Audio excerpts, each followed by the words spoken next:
От няколко дни в публичното пространство обикаля информация, която стряска обществеността. Слухът, че полицейската школа във Варна ще бъде закрита, към момента не е официално потвърден. Това предложение от кого изхожда, нямаме също никаква идея. Ние сме длъжни на такова предложение, естествено, да декларираме нашето категорично несъгласие. От полицейският синдикат са изготвили декларация, чрез която показват несъгласие с предложението школата да се закрие. Депозирали се документа до правителството, Общинският съвет и кмета на Варна.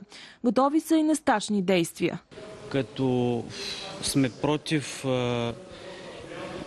така направеното предложение да се закриват този вид институции и да се прави лагери за бежанци. От Общинският съвет също се противопоставиха на непотвърдената информация. Единствено скандалният бивш депесар Янко Станев не подкрепи изцяло документа. Категорично против ще бъдем всякакво ограничаване на възможност за приемане на бежанци, всякакво ограничаване на правата и свободите на хора от всякакъв етнос, всякаква религия, без разлика в пол и възраст.